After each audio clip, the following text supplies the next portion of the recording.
Capítulo 19. Combate terrible. Estrategia. Los primeros fuegos no podían tardar. A la hora de la comida, después de ponerse de acuerdo con Pinzón respecto al plan convenido, cuya primera condición era que ambos amigos fingirían no conocerse, Pepe Rey fue al comedor. Allí encontró a su tía, que acababa de llegar de la catedral, donde pasaba, según su costumbre, toda la mañana. Estaba sola y parecía hondamente preocupada. El ingeniero observó que sobre aquel semblante pálido y marmóreo, no exento de cierta hermosura, se proyectaba la misteriosa sombra de un celaje. Al mirar, recobraba la claridad siniestra, pero miraba poco, y después de una rápida observación del rostro de su sobrino, el de la bondadosa dama se ponía otra vez en su estudiada penumbra. Aguardaban en silencio la comida. No esperaron a da Cayetano, porque éste había ido a Mundo Grande. Cuando empezaron a comer, doña Perfecta dijo: «¿Y ese caballero, ese militarote que nos ha regalado hoy el gobierno, no viene a comer?» «Parece tener más sueño que hambre», repuso el ingeniero sin mirar a su tía. «¿Le conoces tú?» «No le he visto en mi vida. Pues estamos divertidos con los huéspedes que nos manda el gobierno. Aquí tenemos nuestras camas y nuestra comida para cuando a esos perdidos de Madrid se les antoje disponer de ellas».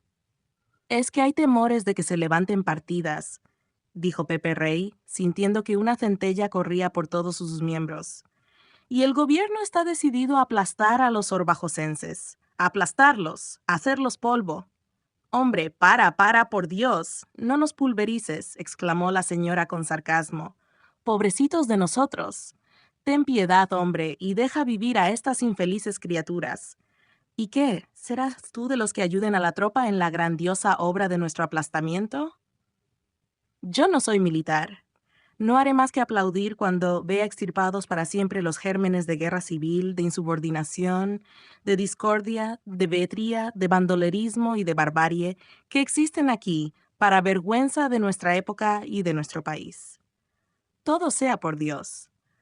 Orbajosa, querida tía, casi no tiene más que ajos y bandidos, porque bandidos son los que, en nombre de una idea política o religiosa, se lanzan a correr aventuras cada 4 o 5 años. Gracias, querido sobrino», dijo doña Perfecta, palideciendo. «¿Con que Orbajosa no tiene más que eso? Algo más habrá aquí, algo más que tú no tienes y que has venido a buscar entre nosotros». Rey sintió el bofetón.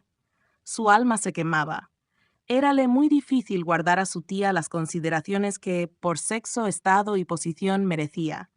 Hallábase en el disparadero de la violencia, y un ímpetu irresistible le empujaba, lanzándole contra su interlocutora. «Yo he venido, Orbajosa», dijo, «porque usted me mandó llamar. Usted concertó con mi padre». «Sí, es verdad», repuso la señora, interrumpiéndole vivamente y procurando recobrar su habitual dulzura. «No lo niego. Aquí el verdadero culpable he sido yo. Yo tengo la culpa de tu aburrimiento, de los desaires que nos haces, de todo lo desagradable que en mi casa ocurre con motivo de tu venida. Me alegro de que usted lo conozca. En cambio, tú eres un santo. ¿Será preciso también que me ponga de rodillas ante tu graciosidad y te pida perdón?» «Señora», dijo Pepe Rey gravemente, dejando de comer, «ruego a usted que no se burle de mí de una manera tan despiadada. Yo no puedo ponerme en ese terreno. No he dicho más, sino que vine a Orbajosa llamado por usted. Y es cierto, tu padre y yo concertamos que te casaras con Rosario. Viniste a conocerla. Yo te acepté desde luego como hijo. Tú aparentaste amar a Rosario». «Perdóneme usted», objetó Pepe. «Yo amaba y amo a Rosario. Usted aparentó aceptarme por hijo. Usted, recibiéndome con engañosa cordialidad, empleó desde el primer momento todas las artes de la astucia para contrariarme y estorbar el cumplimiento de las promesas hechas a mi padre. Usted se propuso desde el primer día desesperarme, aburrirme, y con los labios llenos de sonrisas y de palabras cariñosas, me ha estado matando, achicharrándome a fuego lento. Usted ha lanzado contra mí, en la oscuridad y a mansalva, un enjambre de pleitos. Usted me ha destituido del cargo oficial que traje a Orbajosa. Usted me ha desprestigiado en la ciudad. Usted me ha expulsado de la catedral. Usted me ha tenido en constante ausencia de la escogida de mi corazón. Usted ha mortificado a su hija con un encierro inquisitorial que le hará perder la vida si Dios no pone su mano en ello. Doña Perfecta se puso como la grana. Pero aquella viva llamarada de su orgullo ofendido y de su pensamiento descubierto pasó rápidamente, dejándola pálida y verdosa. Sus labios temblaban. Arrojando el cubierto con que comía, se levantó de súbito. El sobrino se levantó también. «¡Dios mío, Santa Virgen del Socorro!», exclamó la señora, llevándose ambas manos a la cabeza y comprimiéndoselas según el ademán propio de la desesperación. ¿Es posible que yo merezca tan atroces insultos? Pepe, hijo mío, ¿eres tú el que habla? Si he hecho lo que dices, en verdad que soy muy pecadora. Dejóse caer en el sofá y se cubrió el rostro con las manos. Pepe, acercándose lentamente a ella, observó el angustioso sollozar de su tía y las lágrimas que abundantemente derramaba. A pesar de su convicción, no pudo vencer el ligero enternecimiento que se apoderó de él y, sintiéndose cobarde, experimentó cierta pena por lo mucho y fuerte que había dicho. «Querida tía», indicó, poniéndole la mano en el hombro, «si me contesta usted con lágrimas y suspiros, me conmoverá, pero no me convencerá. Razones y no sentimientos me hacen falta. Hábleme usted. Dígame serenamente que me equivoco al pensar lo que pienso. Pruébemelo después y reconoceré mi error. Déjame. Tú no eres hijo de mi hermano. Si lo fueras, no me insultarías como me has insultado. Con que yo soy una intrigante, una comedianta, una arpía hipócrita, una diplomática de enredos caseros. Al decir esto, la señora había descubierto su rostro y contemplaba a su sobrino con expresión beatífica. Pepe estaba perplejo. Las lágrimas, así como la dulce voz de la hermana de su padre, no podían ser fenómenos insignificantes para el alma del matemático. Las palabras le retozaban en la boca para pedir perdón. Hombre de gran energía por lo común, cualquier accidente de sensibilidad, cualquier agente que obrase sobre su corazón, le trocaba de súbito en niño. Achaques de matemático. Dicen que Newton era también así. «Yo quiero darte las razones que pides», dijo doña Perfecta, indicando al sobrino que se sentase junto a ella. «Yo quiero desagraviarte, para que veas si soy buena, si soy indulgente, si soy humilde. ¿Crees que te contradiré, que negaré en absoluto los hechos de que me has acusado? Pues no, no los niego». El ingeniero se quedó asombrado. «No los niego», prosiguió la señora. «Lo que niego es la dañada intención que les atribuyes». ¿Con qué derecho te metes a juzgar lo que no conoces sino por indicios y conjeturas?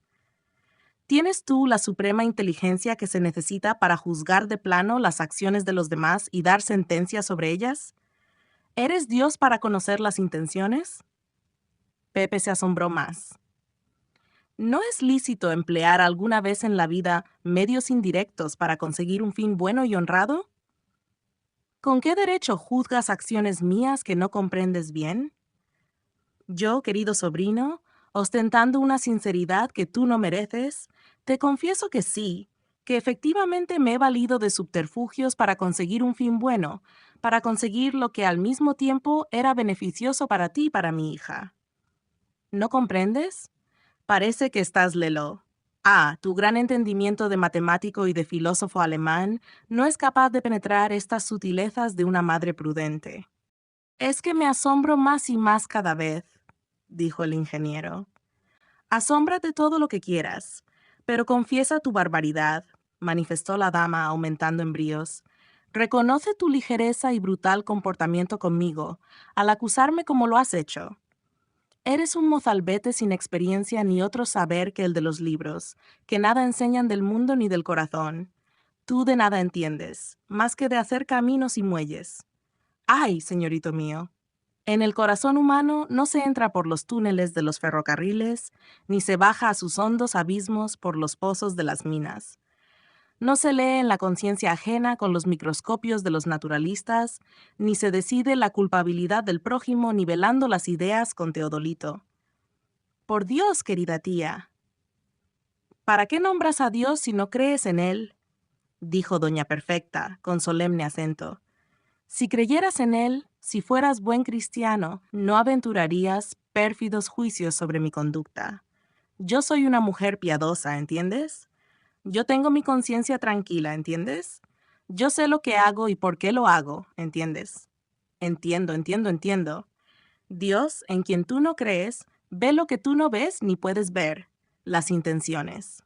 Y no te digo más. No quiero entrar en explicaciones largas porque no lo necesito. Tampoco me entenderías si te dijera que deseaba alcanzar mi objeto sin escándalo, sin ofender a tu padre, sin ofenderte a ti, sin dar que hablar a las gentes con una negativa explícita. Nada de esto te diré, porque tampoco lo entenderás, Pepe. Eres matemático.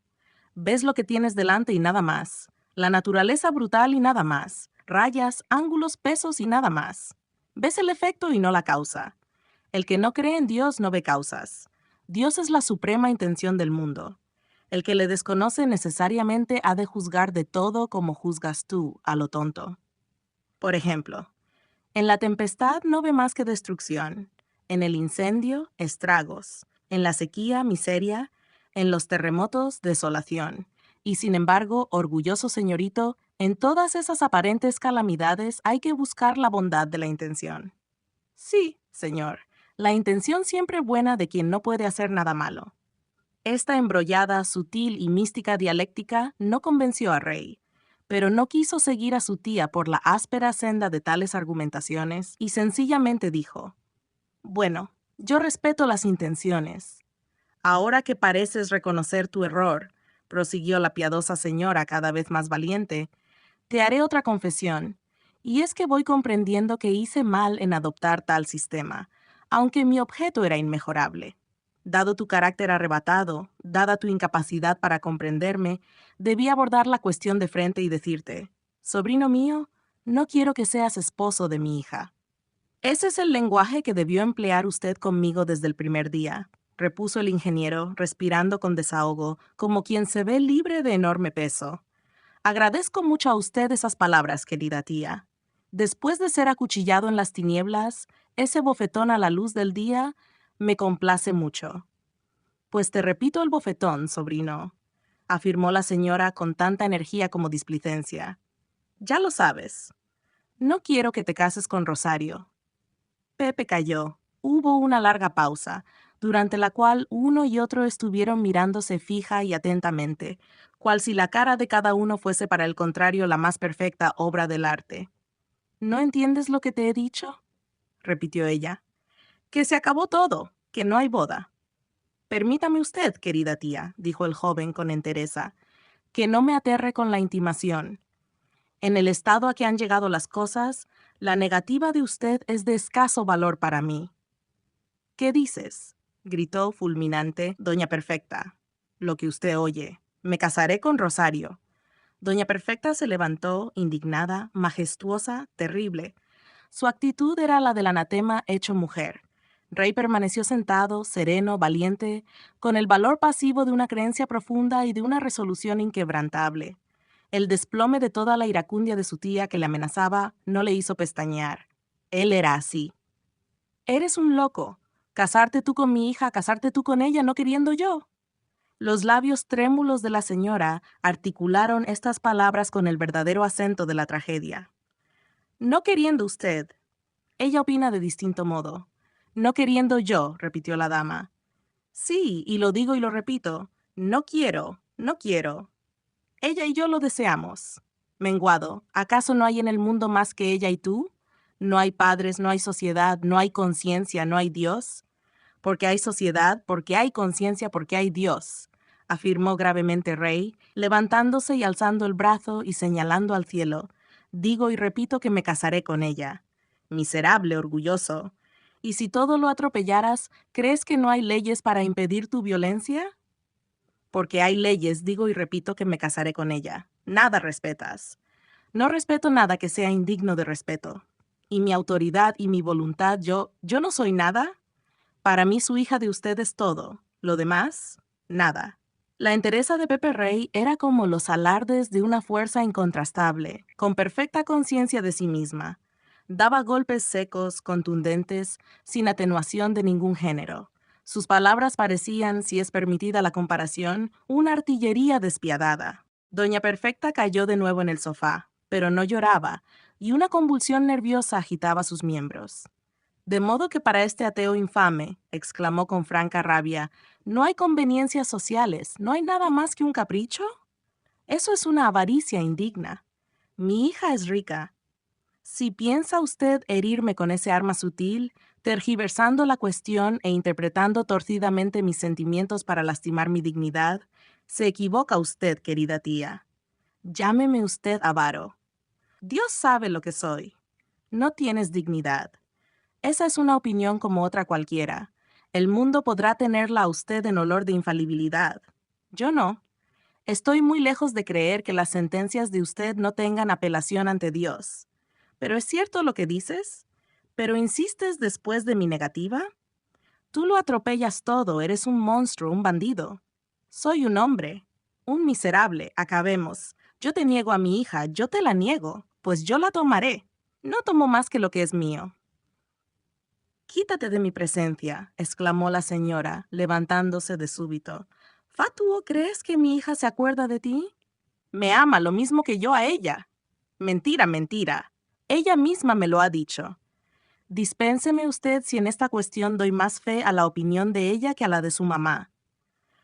«¿Cuándo te lo ha dicho, si no la has visto en muchos días?» «La he visto anoche y me ha jurado ante el Cristo de la capilla que sería mi mujer». «¡Oh! Escándalo y libertinaje». «¿Pero qué es esto? Dios mío, qué deshonra», exclamó doña Perfecta, comprimiéndose otra vez con ambas manos la cabeza y dando algunos pasos por la habitación. «¿Rosario salió anoche de su cuarto?» «Salió para verme. Ya era tiempo».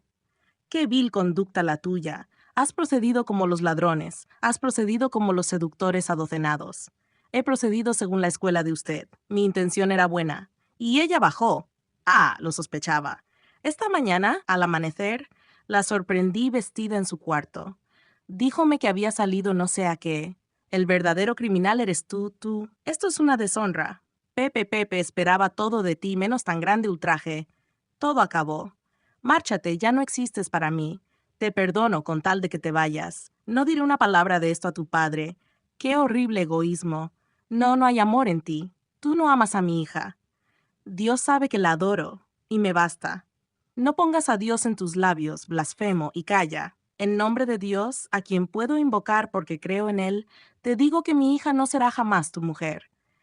Mi hija se salvará, Pepe. Mi hija no puede ser condenada en vida al infierno, porque infierno es la unión contigo. Rosario será mi esposa, repitió Pepe Rey con patética calma. Irritábase más la piadosa señora con la energía serena de su sobrino. Con voz entrecortada habló así.